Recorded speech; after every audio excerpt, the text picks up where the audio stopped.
Hello, Princess, from Parrot Jungle. Okay, not Parrot Jungle now, they call it Pinecrest Gardens, but I will always remember it and refer to it as Parrot Jungle. Although there is a new Parrot Jungle we'll have to go to someday. But we're not here to see the birds, because there are no birds here, because that would be Parrot Jungle. We are here for another farmer's market, you know, if you can see it over there. And yes, I don't know, the same website that said the food I wanted yesterday would be at Palmetto Bay also said they would be here. So let's see. I presume it was a website. Where else would it be? Could have been, well, Facebook, whatever. Let's go. No, I don't actually use Facebook. It would have been a search result or something. Let me make that very, very clear. All right, well, let's go explore and see what they have. It is a beautiful, beautiful day, by the way. Oh, you can see it up there. A little more active here. I've seen these people, well, a little more active than Palmetto Bay. I've seen these people at a few places and tried it, I don't know when, maybe in, it wasn't the Grove, I think it might have been in Vizcaya. We'll go back there. And, all right, 2 rows, let's head down this way and then turn around. I guess I'll end up doing a mini haul. I already stopped and got a couple of things, look very, very good.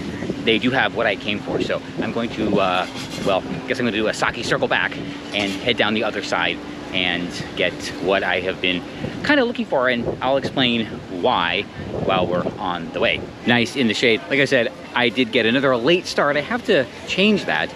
They are packing up. They will be packing up at 2 o'clock, and it's about 10 to 2. So I hope I can still get a last order in. Otherwise, well, otherwise I'll have to come back. I know. Maybe that's my big problem to be thankful for. Okay, they're all the way at the end. Ooh, fruit. Ooh, maybe some fruit. I don't know. Okay, you know what? No delays. I was looking for something to drink. Guess not. I'm here for the Jucy Lucy, and that's what I got. It is in my little to-go bag right here from Nibuya. Tasty as, oh boy. Anyway, I guess, yeah, we will do the haul later. Gotta find a drink. Made it just in time. I decided to stop at the Kombucha stall and pick up one of these to enjoy my burger in. So I'm gonna head back to Miss Liberty 2, and I don't know, maybe we'll do another, I don't know, car eating, or no, that sounded super weird. Somebody did eat a car, by the way. It took him a long time, but yeah, as a stunt. Doesn't matter. I wish I could show you how much I'm carrying, but yeah, current setup, no. All right, well, before I get there, something I do wanna let you know and let everyone in the court know and whatever, because I get this occasionally, you know, people accuse us, especially us ultra MAGA folks, of, I don't know, still being in love with the Bushies and everything, and no, we're not. Just to let you all know, don't even try. We are well over the Bush dynasty and everything that they are and represent, their entire lineage, which is why, Liz, girl, yeah, just give it up. It's not gonna happen. So if you do try and tie us to that, we're just gonna laugh at you. I mean, we laugh at you for a lot of other things, but you know, this in particular, because, well, it just shows how most leftists really aren't up on current events, and well, they also won't let things go. So just want to be clear on that. Yeah, that is in the past. It is way in the past, and something that, oh, I'll talk about it, absolutely, I'm not gonna run from it, but at the time, well, you know, we had to settle. But now there's so much better out there, and yes, we are looking forward to the return of the true king. And here's my farmer's market haul from the Parrot Jungle Farmers Market. Okay, so this one, yes, is the Jucy Lucy burger. This from, oh, the Mediterraneo shop is walnut, or our walnut baklava. And here, this is, you can see it, it's pineapple serrano jam. That is, I call her the jam lady. She's been at the Coral Gables Farmers Market, I think, a few times. I've tried 2 of her other selections, so wonderful to see her here because I had run out. So awesome, I am hungry. Oh yeah, so let's give this a, well, not gonna give it a try. Yeah, we're gonna give it, well, okay, we're gonna give this a try now.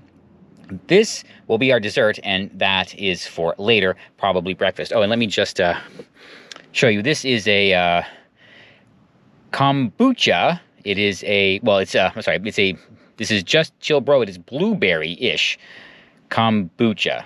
Okay, wow. I I have had this before. Not a big fan, but I wanted to try a different variety, and yeah, this one's pretty good. Let's see, the Jucy Lucy was fantastic. A great burger. Very, very savory. So if that is not your palate, be warned with the beef and the bun, the bacon and the cheese, and the sauces. Yes, it is entirely on that side. There's no vegetables or anything like that to break that up. I wish I could tell you what was on it. The gentleman taking my order, he started listing some things, and I merely said, just give it to me as chef intended. He said, you got it, buddy, and that's what I got. So, well, you know what? Do your own research, find out what's on it, and figure out if it's for you. He was telling me, though, that they have just introduced 2 new styles of burgers that I guess I will have to come back for and give those a try. Found out there's a farmer's market on Key Biscayne that they will be at on Saturdays. Have not been to that one, so good information there. Let's maybe next week after, I don't know, we'll get there. The walnut baklava was pretty good. It was different, and I liked it, although maybe I'm just so used to pistachios that's what I prefer, but it was tasty. It's gonna be a great dessert item for the rest of the week, but I think next time I will try, I will get the pistachio, the traditional baklava. It'd be interesting if they had some different kinds of nuts, like cashew baklava. Ooh, I think that would be delicious. All right, well, did have a couple next stop options. Let's figure that out, and then you'll find out. This is Cartagena Plaza. It is a very large traffic circle, and this is the Circle. Yes, for old-timers in Miami, this is the Circle before the Miami Circle that we adventured around last week before, 2 weeks ago? When was that? I don't know. Became a thing. I decided to stop here for a couple of reasons. One, got to get back on the bike soon, and this is a place I would, you know, frequently go by on the bike. This is a stop on the Commodore Trail, but I just realized that this is also a canoe and kayaking launch point, I think on either side, so thought I'd come out here onto the bridge, take a peek and see how, well, you'll see why it's not really an issue, but a complication. Despite the bay being just down that way, well, not just down that way, but that's where it is, this is, well, one of the highest points in the area. So the water's all the way down there. That's the bridge I just came across. So you gotta hike or haul your boat down there and launch, I guess, not from there, right across the way. There was a couple breaking down their equipment on this side, maybe on the other side. Yes, I think it's on the other side. The kids are out jumping off the bridge here. No, princess, never, ever do that. It's not fun at all. Don't ever do that, because I certainly never did. Of course not. I would never, ever do anything like that. Of course, back in ancient times, that was the bridge to not jump off, not jump off. No really good water access on this side either, so maybe something to figure out, although I have seen over the years a number of people with kayaks in this area. However, +1 for Coral Gables for the fancy posts. I guess they're supposed to be reminiscent of Venice. Actually, wait a minute, no, it's not here. There's a Venetian community, what is it called? Somewhere around here. Not Venetian Pool, that's a completely different thing. My most important bit of advice to the jumpers would be, watch out for boats, because if I was coming through here, I would not want a body landing on my deck. Yes, it is allowed, the gates are open, and this is Coral Gables, so they would close them if this wasn't allowed. There are trails, if you will, on both sides that lead to the water. And maybe some other time when I'm wearing better shoes other than, well, slippers or sandals, actually, I will go and explore down there. Who knows? Other than the iguanas, what I might find. What we were looking at is the Gables Waterway. Been up there a number of times on the boat. It's very pretty. It's just houses. There's nothing else up there. There's no waterfront restaurants or anything like that. But it is a nice place. There's a little area up there that conceivably you could drop anchor and camp for the night. It would be definitely very calm and, well, just a nice place. Never did that though.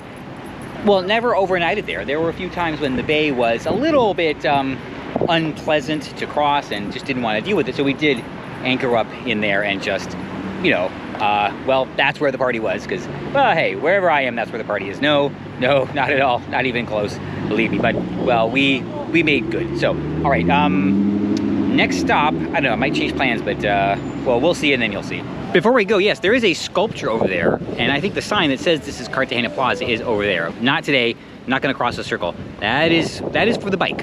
One thing you'll note about these neighborhoods that where I am right now, that's Cocoa Plum right there, this is Edgewater, and where I was at the Farmers Market in Pinecrest and the other day in Palmetto Bay, they're nice neighborhoods, and one thing you will not really see anywhere is blight. There's no abandoned properties, there's no crumbling factories or anything like that, and not having that contributes a lot to the niceness of the neighborhood. And it's not just, you know, because of these areas. They are highly desirable. So, you know, there's always going to be a demand for these properties, but that's a problem that also can be solved other places as well. And one of the biggest problems with Detroit is you have these neighborhoods where there's just so much dilapidation that nobody wants to move in, even though the actual property is worth next to nothing, or actually would cost next to nothing for anybody to buy. So I was thinking, how could we prevent this? And again, it's the liability of the owner, really. Meaning if you build a building, or if you purchase a building, then you're responsible for it. You're responsible for it even after, well, maybe even after you go out of business. So I could see a scenario where local governments, maybe even states, could require essentially a demolition bond on property. Huh? Yeah, meaning you pay for basically destruction insurance, demolition insurance. It would be very, very, very inexpensive. And essentially, if you abandon the property, if your business goes bankrupt, if you don't have the money to support it, well, then there is a bond, an insurance policy basically, that will come and demolish the property and return it to as natural a state as is adequate for the area. That's it. And every property would have to have this. Again, it's not expensive at all. You know, it would not be expensive at all because this doesn't happen very often. Let's be honest. And primarily, it would be businesses that would have to pay this, because really all the worst blight is empty factories and stuff. There are some places where empty houses are a problem, but even then, I can't imagine that a 10-year demolition bond for your average property would be more than, I don't know, $100? You know, I really don't think it would be that much, but it would be a very easy way to prevent abandoned properties from turning into, you know, just dilapidated ghost mansions. And while that might be fun for a ride, it doesn't do a whole lot for the neighborhood. And having the ability to clear out these properties before they become a problem, I think would be very beneficial. I don't necessarily like that the government would have to mandate this. I'm a little hesitant about that, but it would have a lot of benefit. I don't know, what does everybody think? How could we do this without it being a government overreach? Or would this be something acceptable for a local government or even a state to do? Next up, Publix, because there's something that I just remembered that I'm out of, and I don't really need it, no, but it would be very, very good to have. So before I forget, I'm gonna go take care of that now. And then I am tired. I've been waking up very, very early lately, which means I'm falling asleep early lately. So probably gonna be it. Off to the pool, and then, yeah, light dinner and off to bed. But first, yeah, let's go to Publix. This is frozen foods now, but when I was a kid, this wall up here was the product directory for the store. And I remember everything I had ever wanted to find was up here. I never ever had to ask anybody. Everything conceivable was up on this product directory. And I thought that was absolutely amazing. Now it's just some mild shade of taupe. And it's frozen. Oh boy. Yeah, I'll let it go, I promise. Mission accomplished. So it is the end of my day. Yes, I am headed back, spend some time in the pool before falling asleep. That's how it's going to be. So I will take this time to say goodbye. And well, I don't know, for what today was, it was kind of short, it felt.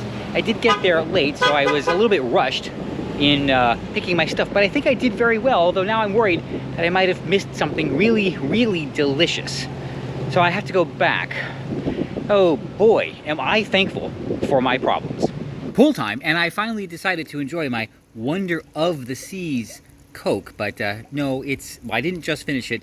It's not alone, just paired with some good Kentucky bourbon.